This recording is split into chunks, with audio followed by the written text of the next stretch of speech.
Baik, bismillahirrahmanirrahim. Assalamualaikum warahmatullahi wabarakatuh. Waalaikumsalam warahmatullahi wabarakatuh. Oke, sebelum perkuliahan dimulai, mari kita berdoa sesuai kepercayaannya masing-masing. Berdoa dimulai. Selesai? Terima kasih. Kita lanjut kuliah. Kita belajar digital advertising, tapi ada sedikit sentuhan sejarah periklanannya. Jadi nggak akan full digital advertising. Ada yang interest dengan mata kuliah ini atau baru semua, atau ada yang tukang jualan di sini? Kok pernah Pernah apa? Meta? Meta. Itu kan di dalam advertising itu iklan di Meta, itu Shopee gitu. Ya, betul. Nah, digital advertising atau periklanan digital itu nanti kita akan pelajari. Tapi yang saya angkat di sini itu nggak akan sampai dalam-dalamnya, sampai ngebahas algoritma dan lain-lain enggak. Kecuali kalau ada permintaan ke situ, boleh. Pak, saya udah lama jualan di Shopee misalkan, saya butuh algoritma ini, belajar kayak gini, oke kita bahas. Enggak, kalau misalkan enggak sampai sedalam itu juga enggak apa. Oke, kita lanjut dulu di sini ya. Kalau ngomongin pokok, saya ngajar marketing mungkin yang tadi saya sebutnya. Beberapa kali saya pernah jualan online juga. Kalau saya dulu jualan pertama kali mulai dari zaman dulu Kaskus, tahu Kaskus ya? Ya, mungkin beberapa orang tahu. Salah satu forum jualan ada JB-nya dulu, mulai dari jualan, COD-an gitu, terus testimoninya beneran manual semua, nggak kayak sekarang harus rating gitu. Dulu beneran testimoni sangat berharga banget dan itu jujur. Kalau sekarang mungkin kan orang malas kirim testimoni, udah bintang 5 aja nggak usah komen gitu kan. Pada akhirnya pedagang-pedagang banyak yang memaksakan untuk ngasih testimoni. Harus bikin videonya, harus bintang 5, kalau nggak garansinya hangus dan lain sebagainya. Dulu itu kan saya, dulu jauh gitu.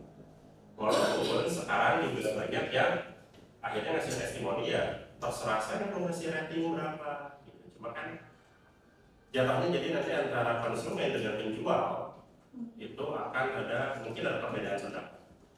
Atau misalkan kayak rating ojol gitu, diantarin udah enak santai baik-baik, tiba-tiba di komen nggak enak itu atau apa bintangnya gitu. Itu juga masuk ke advertising digital. Yang pertama kita ngomongin sejarah iklan dulu. Kita akan banyak skip di sini. Iklan pertama kali adanya kapan? Katanya menurut data atau menurut penelitian itu sudah ditemukan sejak 5.000 tahun yang lalu. Ada aktivitas jual beli atau barter awalnya. Benar nggak? Parsial. Apa ini? Benar sih. Kemungkinan iya. Karena barter nggak ada sejak dulu. Tapi apakah sudah iklan? Iklannya gimana? Itu kayak sport atlet gitu, yang mau pakai zaman batu gitu. Kemungkinan sudah ada aktivitas komunikasi dan kemungkinan juga iklan yang pertama adalah word of mouth. Iklannya dari mulut ke mulut. Kayak gimana iklan mulut ke mulut? Dari mulut ke mulut gitu nih, dari mulut ke kuping. Oke, dari dulu sampai sekarang sama word of mouth itu adalah periklanan paling efektif. Makanya sampai sekarang masih dipakai. Testimoni itu paling utama, paling dulu daripada bintang-bintang. Kan 1 sampai 10 berapa? 9. Tapi kalau misalkan tetangga kita ngomong di sini makanannya enak, itu jauh lebih percaya. Atau basic kalian deh. Jadinya di sini aja murah, enak, jauh lebih percaya. Karena akan jauh lebih efektif daripada sekarang kita iklan misalkan di sosial media yang viral-viral itu. Ada orang-orang yang kejar tempat-tempat viral, tempat kejadian viral? Mungkin ada di sini. Jangan. Oh, ada, mungkin ya. Nonton lagi sekolah tiba-tiba ada tukang bakso viral, enak banget di sana. Bapak A, udah didatangi ternyata zong. Pernah kayak gitu? Saya sering. Saya senang makan, senang jajan, senang masak. Jadi kalau ada tempat makan yang enak baru, itu pasti dikejar. Tapi banyak yang lain. Ternyata apa? Setelah lama belajar marketing segala macam, terus sempat juga kerja sama influencer dan selebgram. Itu ternyata semuanya bisa dimainin. Gitu. Yang penting ada duit. Oh gini sistemnya, gini. Terakhir itu saya minggu kemarin saya ada satu rumah makan restoran Sunda yang katanya viral, ada kolam, ada saung-saungan gitu ya. Pas datang ke sana, ada 1,5 jam ke sana, kolamnya kering, saungnya senjarabi gitu ya. Terus di saung-saung itu yang ngisi bukan konsumen tapi keluarga yang punya restoran. Kerajaan diizinkan yang konsumennya kita pada datang, oh itu ada siapa. Nah jadi itu yang saya dapat ternyata bukan dari Marvel tapi dari Instagram dan TikTok. Oke. Ini muncul 5.000 tahun sebelum Masehi hari ini. Jadi awal mula ada komunikasi segala macam, ada gestur, ada bahasa tubuh, itu mulai ada yang namanya transaksi antara personal dan personal lainnya. Next lagi. Nah, mulai ke tidak terlalu jauh, sekitar 400 tahun yang lalu. Tahu Tom Cruise yang gambarnya bapak ini pernah lihat? Kalau nonton film-film kolosal, film kerajaan, atau film Amerika zaman perjuangan, Lincoln dan kawan-kawan pasti ada omong yang satu ini. Kerjaannya adalah ngasih berita dari kota ke kota, karena belum ada surat cetak.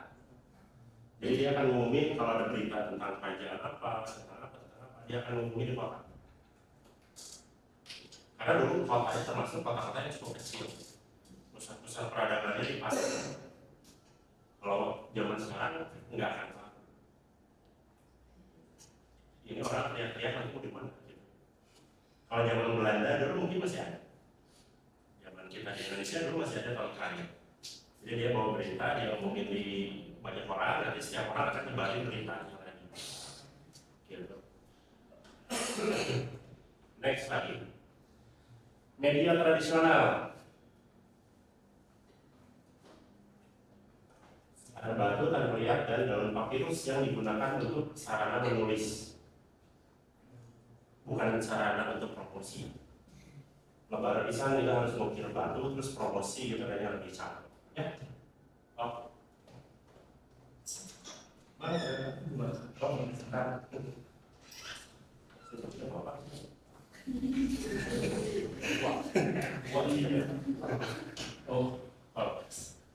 Oke, kita mulai media tradisional, ada batu dan papirus dan lain sebagainya untuk media menulis saat itu. Tapi mulai belum ada istilah untuk promosi bikin poster, pamflet dan lain-lain kayaknya belum. Karena zaman itu kayaknya sayang banget harus mungkin batu segede itu ya untuk promosi misalkan jualan muda atau jualan apa gitu kayaknya belum. Masih mulut ke mulut. Apa beda ini? Ya. Oh. Saya pernah lihat. Ini. Yang jadi yang sibuk. Tahu berarti beda. Yang suka jadi MC di kampus bukan Anda ya? Masih selesai di mana ya? 5. Tapi umurnya udah lebih dari 5 ya? Ya udah nggak apa-apa, skip. Oke, ini mulai bahasa Mesir Kuno juga sama, mulai pakai papirus, bikin pesan-pesan poster penjualan dan sebagainya. Ini Mesir diangkat mulai ada promosi penjualan karena salah satu bangsa yang peradabannya disebut tua, Mesir sama Tiongkok. Dua ini yang dianggap jejak rekam sejarahnya masih rapi daripada bangsa-bangsa yang lain. Ada bangsa-bangsa yang lain tercatat tua tapi warisannya udah ada, sudah dihancurkan atau sudah dibakar. Saat dulu misalnya zaman bangsa Spanyol invasi dan segala macam. Aspek Inka dibakar Spanyol juga, sejarahnya hilang juga. Kalau Mesir kan kayaknya akan ada perlawanan jika terjadi gitu. Apalagi misalkan Tiongkok atau Chinese di Cina. Temboknya juga gede banget gitu. Mau nyerangnya juga lebih gampang lagi maksudnya. Secara teknologi juga udah bagus. Romawi Yunani masih tercatat juga baik. Nah ini juga salah satu lukisan batu atau dinding untuk tujuan komersial juga telah muncul di Asia, Afrika, dan Amerika Selatan dan terutama India.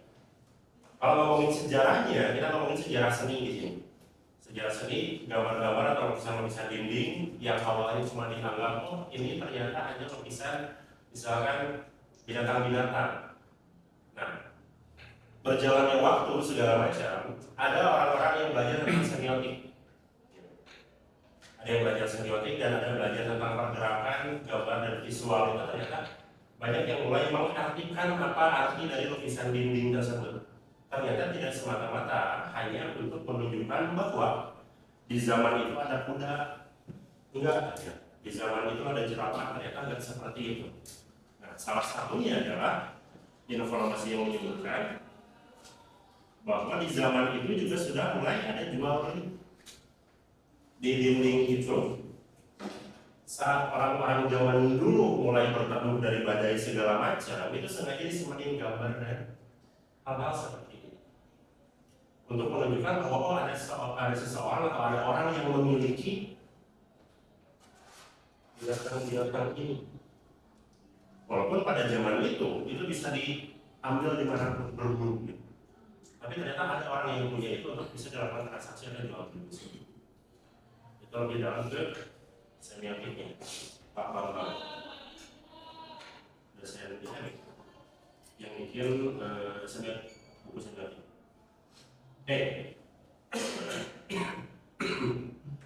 Berikutnya, ini pembagian atau perkembangan pertukaran.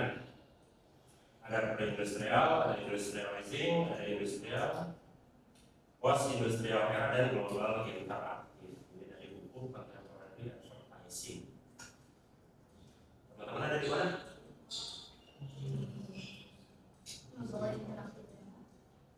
Pasti di global interaktif. Mungkin teman-teman hidup di pre-industrial. Pasti udah di zaman itu kan? Yang mana? Kita bahas. Ini mulai abad ke-19. Di sini udah mulai ada atau banyak tanda-tanda atau simbol yang digunakan untuk mempromosikan barang. Udah mulai pakai simbol, udah mulai pakai tanda-tanda yang lebih memudahkan, dia nggak terlalu panjang tulisannya segala macam. Kita sering lihat ikonnya sekarang. Sayuran wortel kayaknya nggak usah ditulis ada jual sayuran wortel, tinggal kasih gambarnya itu kayak warna orange ya. Atau misalkan teman-teman mau masukin list barang di Shopee kan nggak usah nyari dulu tulisannya apa, cari aja card gitu, kita dorong gitu kan udah tahu kok ini pasti masuk. Cekotnya nggak tahu apa, kumpulin aja dulu kerajinan udah lebih simpel. Nah, awal mulanya industrial, pre-industrial itu adalah dari awal mulai 19 sampai sini. Pertama kali kertas mulai ditemukan 1275 sampai akhirnya ada mesin cetak 1455 Gutenberg dari Jerman. Akhirnya yang merevolusi dunia sampai bisa jadi seperti sekarang. Mulai ada penemuan kertas. Jadi sangat wajar kalau dari 1275 sejarahnya Tiongkok atau Cina itu akan sangat rapi karena salah satu negaranya atau bangsa yang menemukan kertas. Jadi dulu sampai sekarang catatan sejarah Tiongkok itu salah satu yang paling lengkap di dunia. Tiongkok, Vatikan, terus Eropa, Inggris, itu beberapa catatan yang sangat lengkap di dunia. Next lagi. Nah, masuk industrializing era. Awal mulai tahun 1700-an, mulai awalnya dari berakhirnya Perang Dunia ke-1 dianggap mulai masuk eranya industri. Yang dulu sempat eksklusif segala macam, saat masuk era industri semuanya sudah tidak eksklusif lagi.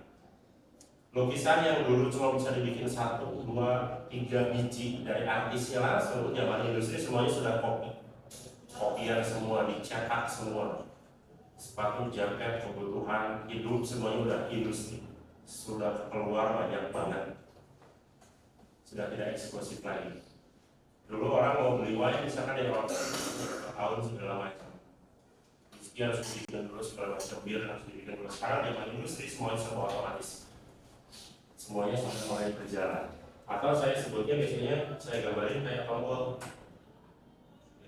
Industrializing era itu ada semacam tombol yang ini kalau ditekan itu udah nggak akan bisa berhenti lagi. Saat industrializing era ini dimulai, itu kayak mencet tombol. Terus, apa maksudnya? Saat tombol ini dipencet itu udah nggak akan bisa stop.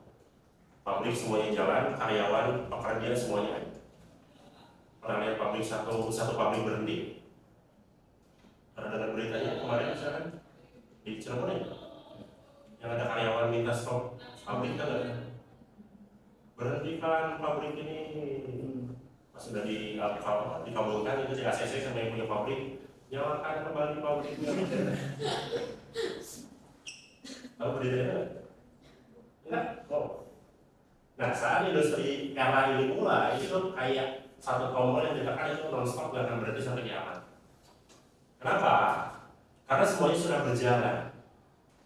Saat satu produk akan diproduksi massal di industri, maka bahan yang lainnya akan selalu atau saling berdampingan. Teman-teman kan Indomie semua? Terigunya dari mana? Plastiknya, bumbunya, cetakannya, segala macam itu udah melibatkan jutaan orang yang ada di dunia. Kalau Indomie stop, berarti berapa juta orang ya terdampak. Berapa juta mahasiswa bisa makan Indomie? Nah, kenapa? Saya juga sama makan Indomie. Kalau dari Indomie ada yang lain nggak? Ada opsi, ada isi. Oke, next lagi.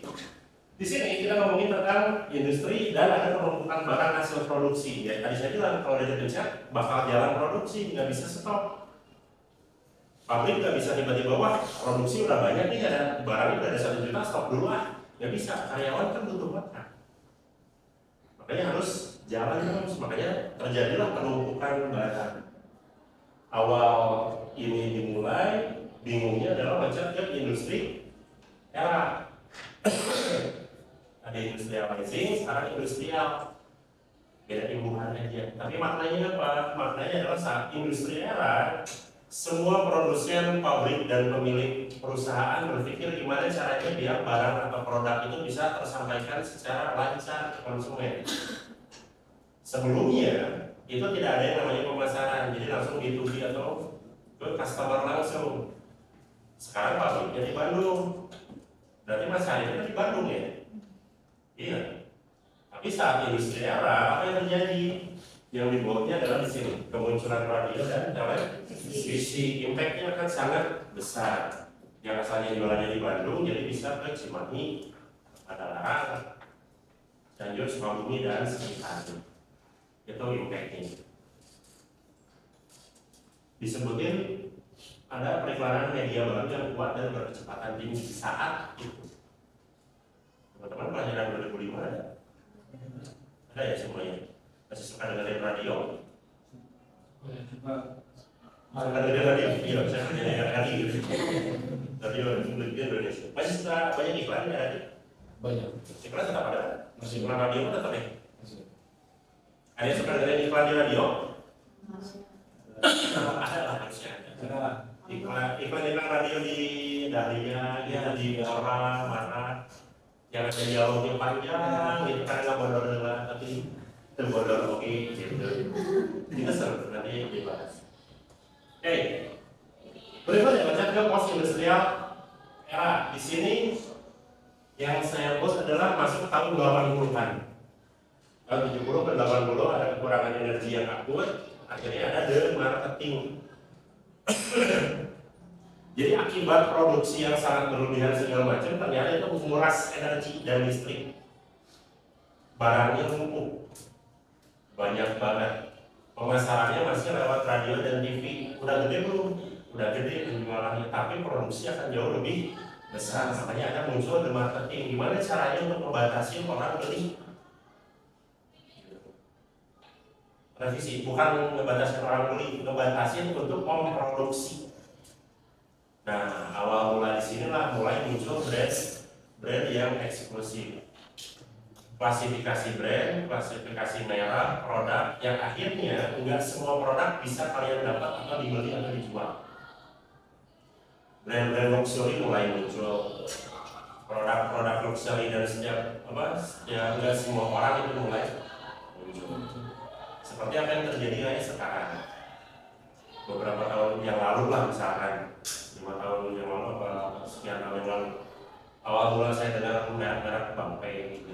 Supreme gitu. Berikutnya time on creative. Mas Ryan lagi. Time on creative atau field duration rata-rata waktu yang dihabiskan pengguna untuk melihat atau berinteraksi dengan satu konten visual. Tujuan mengukur tingkat keterlibatan atau engagement audience terhadap konten kalian. Relevansinya visual, dinamis, informatif atau estetis. Pernah ngerasa ini? Pernah tahu ini atau pernah merasakan ini time on creative? Di teman-teman generasi Z sekarang itu sekarang mulai turun lagi dari angkatan teman-teman sekarang. Seberapa cepat kalian nge-scroll satu konten dari konten lain ini? Under 5 second. Bisa jadi 2 detik, 3 detik awal. Kalau udah nggak seru, nggak keren, nggak oke, nggak ada apa-apa yang bisa dipakai clickbait, scroll. Ya. Ada yang lebih aneh lagi, tinggal scroll itu masuk semua infonya. Dan itu yang bikin brain rot. Kenapa? Otak terbiasa dapat kenyamanan yang sangat cepat di situ. Jadi nggak ada proses otak di mana memproses seluruh informasi yang utuh. Itu bisa bikin brain damage. Jadi hati-hati. Coba gitu. Nah, kalau kita ngomongin sini adalah ya mas, teman-teman pasti ngerasain semua sekarang. TikTok dan Instagram kenapa muncul Reels, kenapa muncul YouTube Shorts, karena yang begini-begini. Kalau dulu ada yang namanya clickbait yang awal video ya, sekarang pakai short, pakai TikTok, pakai Reels, itu untuk mancing. Oh scrollnya cepat banget, lihat produk iklannya pasti langsung poin gitu. Ini produk apa, lain buat apa, produk. Yang jualan parfum sekarang banyak banget ya, benar gak sih? Langsung terpoin parfum cocoknya untuk malam, baunya manis banget begini. Yang ini parfumnya untuk pagi, untuk siang. Nanti pak, saya baru tahu. Seberpengaruh itu ada engagement di proses. Ingat ya? Lihat lagi, conversion rate, presentasi pengguna yang melakukan tindakan yang diinginkan, misalnya pembelian, kita berkeuntungan. Ini cara menghitungnya. Conversion rate itu gimana caranya? Jumlah konversi presentasi bagi jumlah pengunjung. Efektivitas akhir visual dan pesan itu tindakan nyata. Efektif atau tidaknya iklan adalah saat dia masuk ke CTA atau call to action, dia pesan atau enggak. Dia beli atau enggak. Jadi iklan kalian kalau ngomongin produk atau jasa adalah sampai targetnya konsumen itu beli. Kalau enggak berarti belum bisa dihitung jumlahnya. Kalau dia udah masuk keranjang, udah masuk tahap engage dulu, tapi belum call to action. Kesuksesan iklan itu adalah saat produknya terjual. Itu kesuksesan pertama. Yang kedua adalah saat produknya mulai dipromosikan. Yang ketiga, saat produknya continuous dia pakai seumur hidup atau selama mungkin. Yang tadi kita kembali ke awal, teman-teman ketergantungan sama produk apa? Sabun juga ganti tuh, shampoo juga ganti tuh. Nah, nggak ada ikatan di situ. Saya pakai shampoo mereknya A terus. Kayak ngopi, kapal api terus. Atau sampai ke brand-brand yang lain, baju atau segala macam itu, ada orang-orang yang sangat identik harus pakai brand itu.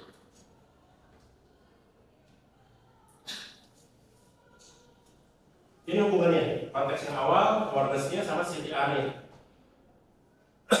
Saat teman-teman atau masyarakat sudah tahu tentang brand awareness-nya atau awareness sebuah produk, konsisten secara langsung membentuk persepsi merek di benak audiens. Elemen kita ngomongin logo, warna, gaya desain itu membangun pengenalan dan ingatan jangka panjang. Pasti yang logo Apple begitu aja teman-teman tahu sangat identik kan. Kayak di mana wae pasti udah tahu ini Apple gitu. Yang logonya begini.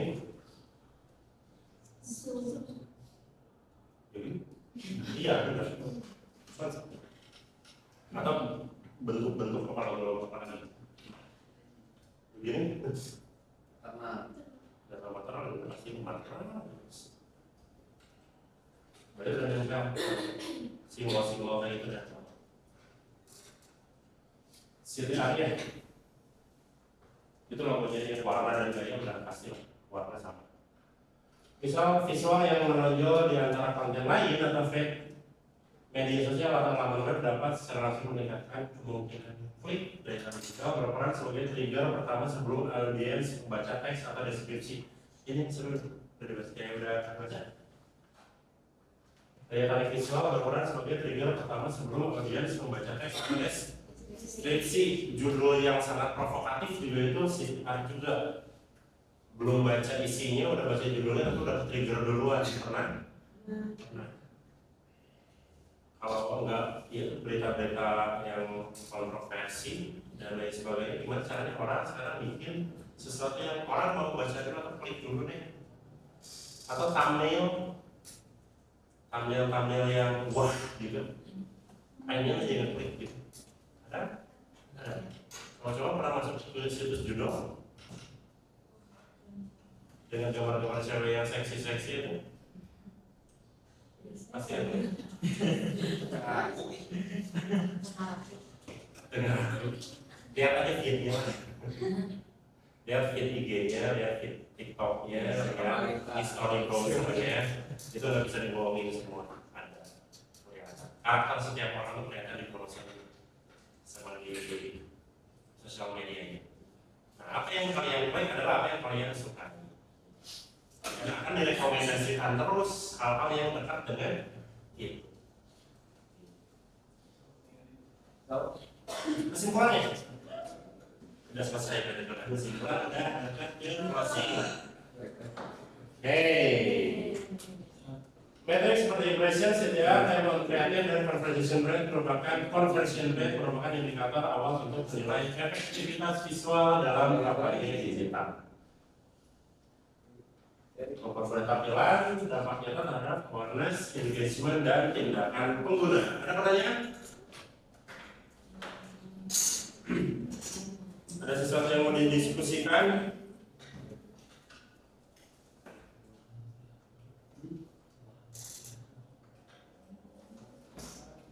Ada hubungan teori ke praktik? puasnya apa Pak? Apa? Puasnya, puas atau keluaran kuliahnya? Ya apa? Ada tugas nanti bikin promosi produk. Jadi brandnya atau produknya bisa brand sendiri atau brand apa?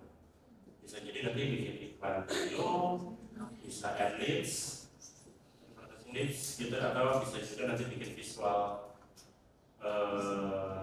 poster dan lain-lain. Bukannya luarannya kolektif, Pak? Apa? Luarannya nggak kolektif sama mata lain? Enggak. Mata kuliah ini aja. Biasanya kalau saya sih jarang ngasih tugas, karena ada kamera saya ngomongnya ada tugas. Tolong dikat. Tidak ngomong kesana, editornya belum. Tugas tetap ada, cuma mungkin nggak terlalu banyak. Oke.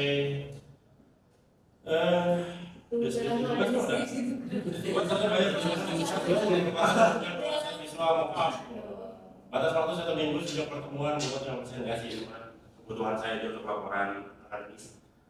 Kalau realnya jarang banget. Oke. Terima kasih.